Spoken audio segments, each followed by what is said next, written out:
a huge percentage have 3% of the 90 secretaries of this country and control and define 5% of India's budget. This is an insult and a shame to the OBC community. ये OBC community का अपमान है। तो सवाल उठता है कि इस देश में कितने OBC हैं, कितने दलित हैं, कितने आदिवासी हैं, और उस सवाल का जवाब सिर्फ कास्ट सेंसस से मिल सकता है। तो मेरा सरकार को एक सुझाव है, सबसे पहले ये जो महिला का बिल है इसको आप पास कीजिए, आज पास कीजिए, ये जो आपके लागू कीजिए, और ये जो डिलिमिटेशन है जो आपने बोला है, और ये जो सेंसस है इसकी कोई जरूरत नहीं है, 33% आप महिलाओं को सीधा दे दीजिए। और दूसरी बात इसको बदलिए, इसको आप बदलिए। कैमरा नहीं है सर, कैमरा नहीं है, आपको ही दिखाएंगे सर, पूरा भाषण में आपको ही दिखाएंगे। ये आप बदलिए। ये जो लिस्ट है ये ओबीसी समाज का अपमान है। 90 लोग हिंदुस्तान के सेक्रेटरी हैं, उनमें से 3 लोग ओबीसी समाज के हैं, 5% बजट को कंट्रोल करते हैं। तो जल्दी से जल्दी आप कास्ट सेंसस कीजिए, जल्दी से जल्दी जो हमने कास्ट सेंसस किया था उसका डेटा आप रिलीज कीजिए, और अगर आप नहीं करेंगे तो हम कर डालेंगे। Thank you. माननीय गृह मंत्री जी।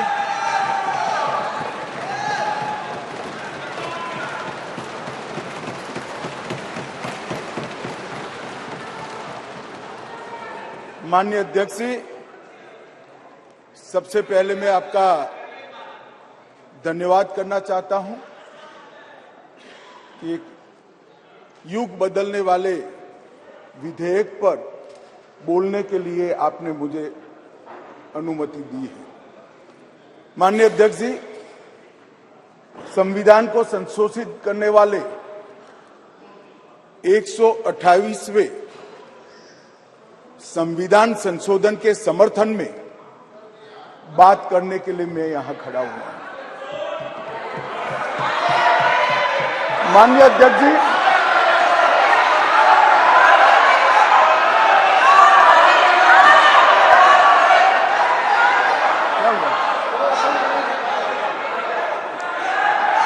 माननीय अध्यक्ष जी,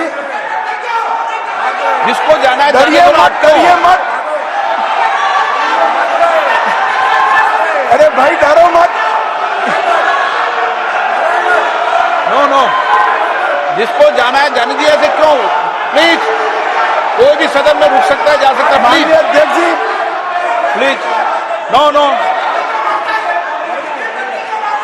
माननीय अध्यक्ष जी,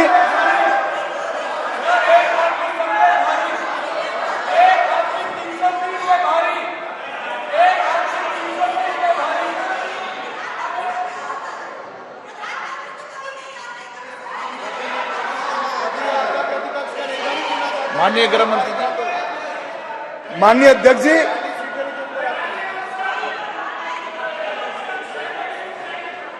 कल का दिन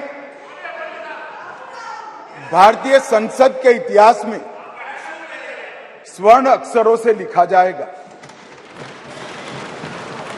कल गणेश चतुर्थी थी, कल संवत्सरी थी, कल नए सदन का पहली बार कार्य का श्री गणेश हुआ, और कल ही के दिन वर्षों से जो लंबित था वो महिलाओं को आरक्षण अधिकार देने का बिल इस सदन में पेश हुआ। माननीय अध्यक्ष जी, आपके माध्यम से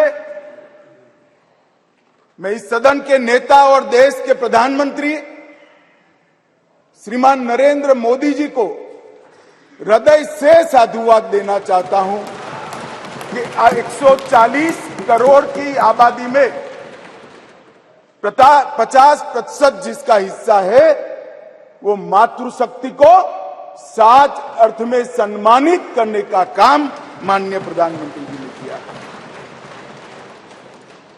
माननीय अध्यक्ष जी,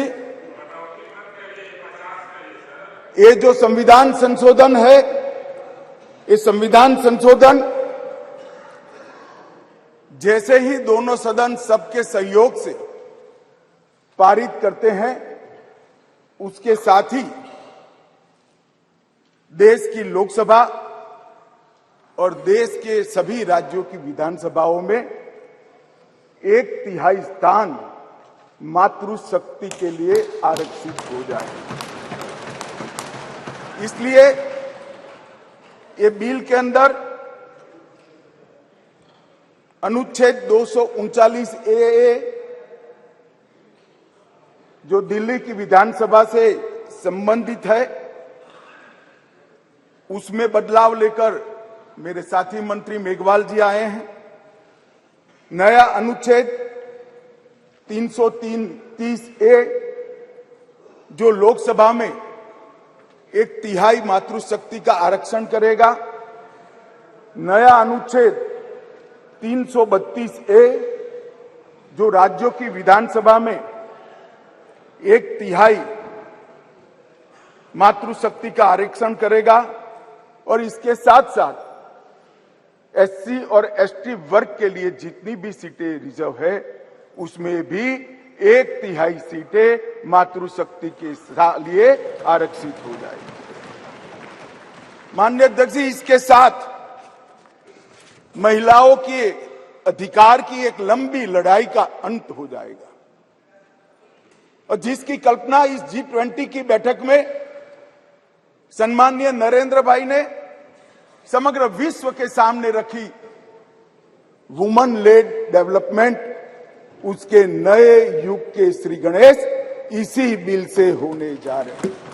क्योंकि अब इस देश की माता, इस देश की मातृशक्ति, इस देश की बेटी न केवल नीतियों के अंदर अपना हिस्सा पाएगी, नीति निर्धारण करने में भी अपने पद को सुरक्षित कर पाएगी।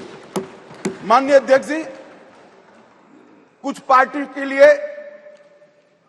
महिला सशक्तिकरण एक पॉलिटिकल एजेंडा हो सकता है।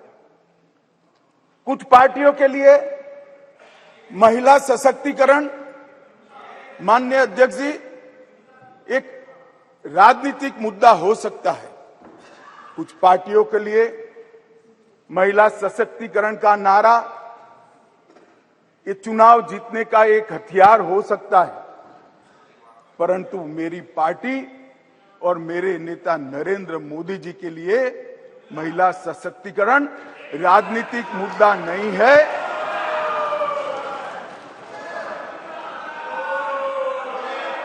फिर से सुनिए, मेरी पार्टी और मेरे नेता नरेंद्र मोदी जी के लिए महिला सशक्तिकरण राजनीतिक मुद्दा नहीं, मान्यता का सवाल है, मान्यता का सवाल। माननीय अध्यक्ष जी, किसी भी सिद्धांत के लिए किसी व्यक्ति या संस्था इसका आकलन करना है कि सिद्धांत के प्रति मान्यता कितनी दृढ़ है, तो कोई एक घटना, कोई एक कदम से नहीं बनाया जा सकता। प्रधानमंत्री नरेंद्र मोदी जी जब संगठन का काम करते थे, भारतीय जनता पार्टी के संगठन महासचिव थे गुजरात प्रांत के, और गुजरात में भारतीय जनता पार्टी की वडोदरा कार्यकारिणी हुई थी। उस ऐतिहासिक कार्यकारिणी में मोदी जी के रोल के कारण ही भारतीय जनता पार्टी के संगठनात्मक पदों में 1/3 रिजर्वेशन माताओं के लिए किया गया। और ऐसा करने वाले मैं गर्व से कह सकता हूं कि मेरी पार्टी सबसे पहली पार्टी है और मेरी पार्टी सबसे अंतिम पार्टी। माननीय अध्यक्ष जी, मोदी जी जब मुख्यमंत्री थे, ढेर सारे लोगों को मुख्यमंत्री रहते हुए ढेर सारी भेंटें मिलती हैं। ज्यादा से ज्यादा सभी लोग इसको तोशाखाना में आरक्षित रखवा देते हैं।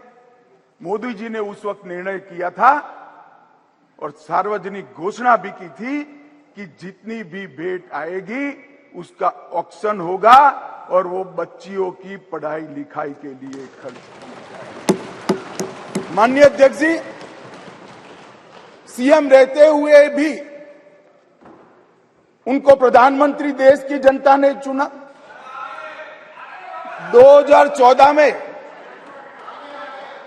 उनको प्रधानमंत्री पद के प्रत्याशी घोषित करने के बाद चुनाव हुआ और 30 साल के बाद इस देश की महान जनता ने पूर्ण बहुमत की एक सरकार मोदी जी के नेतृत्व में बनाने का मैंडेट दिया। और जब सरकार बनाने का समय आया तब मोदी जी का स्वाभाविक था कि मुख्यमंत्री पद से इस्तीफा देना और इस्तीफा देने के बाद ही वो प्रधानमंत्री बन सकते थे।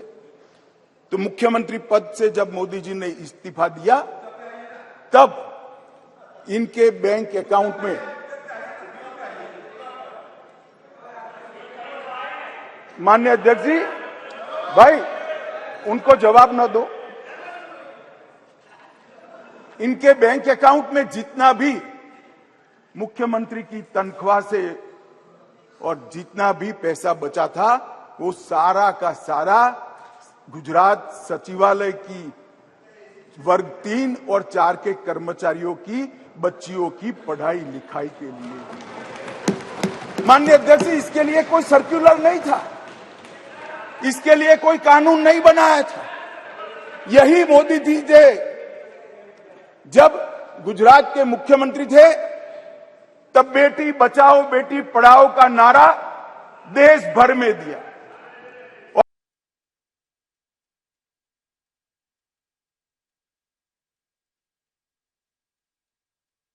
तब वो 30% ड्रॉप आउट रेशियो घटकर 0.70% है।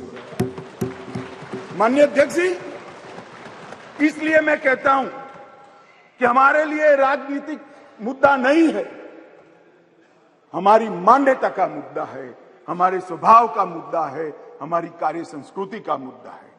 माननीय अध्यक्ष जी, जहां तक नरेंद्र मोदी जी की केंद्र में सरकार बनी, ये कह रहे हैं कि पहले भी हुआ था, पहले रोक लिया गया, ये सब बातें तो मैं बाद में बताता हूं। परंतु ये जो महिला सशक्तिकरण की बात है, ये कोई ये संविधान संशोधन से जुड़ी हुई नहीं है। महिलाओं के लिए सुरक्षा, सम्मान और सहभागिता, ये तीनों चीजें जिस दिन मोदी जी ने इस देश के प्रधानमंत्री पद का शपथ लिया, जिस दिन से भारतीय जनता पार्टी की सरकार बनी, इस सरकार का श्वास और प्राण दोनों बने हुए हैं। माननीय अध्यक्ष, कई ऐसी चीजें हैं जो हुई है।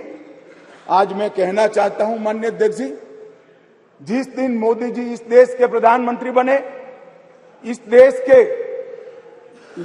के 70 करोड़ लोग ऐसे थे जिनके घर में बैंक अकाउंट नहीं था।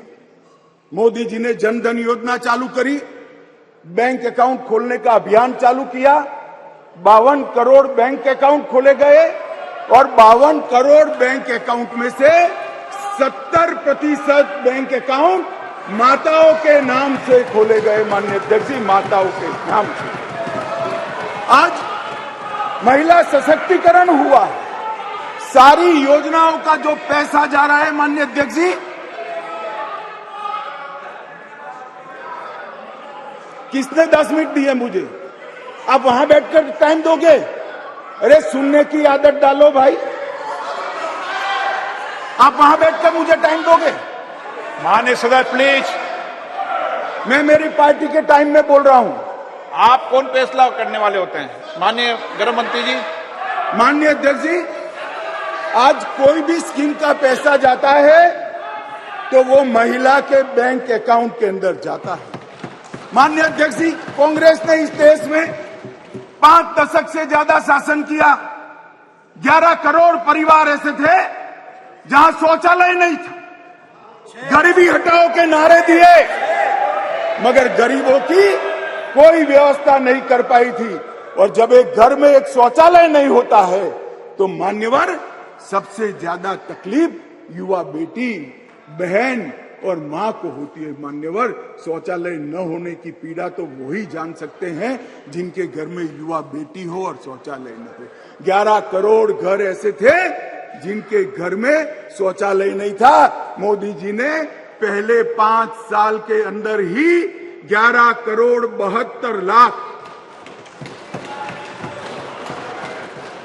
सदन की सहमति हो तो इस विधेयक के प्रस्ताव को पारित होने तक और चर्चा होने तक सदन का समय बढ़ाया जाए। माननीय गृह मंत्री जी। मान्यवर, ये 11 करोड़ 72 लाख शौचालय बने, किसका एम्पावरमेंट हुआ? ये 11 करोड़ 72 लाख शौचालय बनने से माताओं का, बहनों का, बेटियों का सम्मान हुआ, उनका सशक्तिकरण हुआ।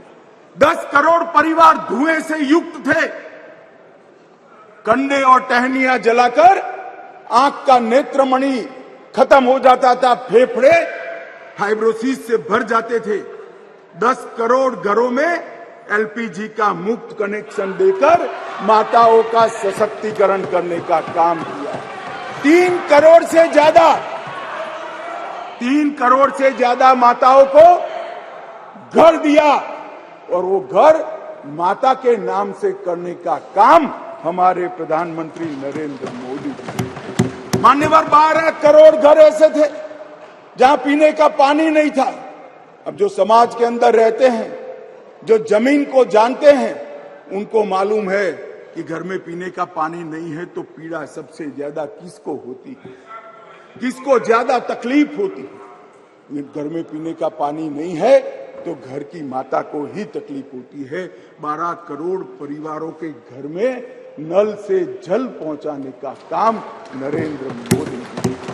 हर घर के अंदर 80 करोड़ लोगों को हर घर में प्रति व्यक्ति प्रति माह 5 किलो अनाज फ्री ऑफ कॉस्ट देने की शुरुआत की। जब चूल्हा नहीं जलता है ना मान्यवर, बच्चे भूखे रहते हैं तो सबसे बड़ा चूल्हा तो नहीं जलता है मगर मां का दिल जलता है। मान्यवर, मां का दिल जलता है। ये भूखे परिवारों को 5 किलो अनाज प्रति व्यक्ति देने का काम हमारे नेता नरेंद्र मोदी जी ने किया। 3 करोड़ 18 लाख सुकन्या समृद्धि खाते खोले। मान्यवर, 3 करोड़ महिलाओं फायदा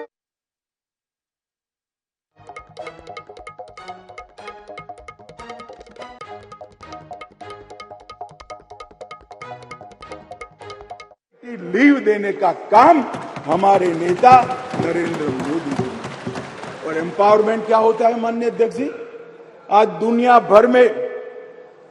भर में विमान उड़ाने वाले पायलट में महिलाओं की संख्या 5% है, भारत में 15% है और ये 10 साल में बढ़ेगी। इसको एम्पावरमेंट।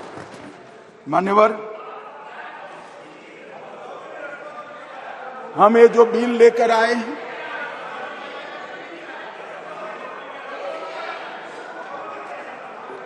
मान्यवर, ये जो बिल लेकर हम आए हैं, कई सारी साथी महिला सांसदों ने कहा कि महिला को रिजर्वेशन देकर नीचा नहीं दिखाना चाहिए। महिला भी उतनी ही सशक्त है जितना पुरुष सशक्त है। मैं आपसे एक कदम आगे जाता हूं, महिला पुरुष से भी ज्यादा सशक्त है, महिला पुरुष से भी ज्यादा है। मगर समाज व्यवस्था ऐसी बनी है जिसके अंदर इस आरक्षण से अब डिसीजन मेकिंग में, पॉलिसी मेकिंग के अंदर महिलाओं की भागीदारी सुनिश्चित कर दी जाएगी। ये सम्मान करने के लिए एक आरक्षण है। मान्यवर, इस देश में जो भी रहता है जिसकी जड़ें भारत से जुड़ी है, वो कोई भी महिला को कमजोर उड़ाने की गलती नहीं कर सकता। मान्यवर, दुर्गा, सरस्वती और लक्ष्मी 3 स्वरूप है देवियों के। दुर्गा शक्ति का स्वरूप है, सरस्वती विद्या का स्वरूप है और लक्ष्मी ऐश्वर्य का, वैभव का स्वरूप है। ये तीनों स्वरूपों में हमारे पुरखों ने, हमारी संस्कृति ने मां की ही कल्पना की है, कहीं और किसी की कल्पना नहीं। मान्यवर, मगर प्रॉब्लम क्या है, प्रश्न क्या है? जड़ें भारत से नहीं जुड़ी है। मैं कहना नहीं चाहता जड़ें कहां जुड़ी है। जड़ें अगर भारत से जुड़ी है तो तकलीफ नहीं पड़ती। मान्यवर, मैं आज आपको कहना चाहता हूं, हजारों वर्ष से हमारे सांस्कृतिक प्रवाह और हजारों वर्ष के हमारे देश के इतिहास के अंदर कई सारी ज्ञान की नई नई विधाएं और ज्ञान के नए नए आयाम हुए। कहीं वेदों की ऋचा है, कहीं उपनिषदों के मंत्र हैं, कभी पुराणों के श्लोक पढ़े हैं। ऋग्वेद के कुल 422 मंत्रों में महिलाओं का महिमा मंडन करने का काम हमारे ऋषियों ने किया है। वेदों की रचना में योगदान देने वालों में गार्गी, मैत्रेयी, घोषा, विश्वम्भरा, श्रद्धा, संध्या, देवयानी, सची, अदिति, लोपामुद्रा, ये सारी माताओं ने वेदों को संवेदना से परिपूर्ण कर कर समग्र चराचर की चिंता करने वाली बनाए। माननीय अध्यक्ष जी, कहा जाता है अदिति को इंद्र की मां कहा जाता है। मान्यवर, अदिति चारों वेदों में पारंगत थी और चारों वेदों को पूर्ण करने में उन्होंने बहुत बड़ी भूमिका निभाई। मान्यवर, शासन की बात करें तो 10वीं शताब्दी में कश्मीर की रानी दिद्दा, कातकीय वंश की रुद्रमा 13वीं शताब्दी में रानी दुर्गावती, शिवाजी को शिवाजी बनाने वाली जिजाऊ, रानी चेन्नम्मा, महारानी अब्बका और महारानी लक्ष्मी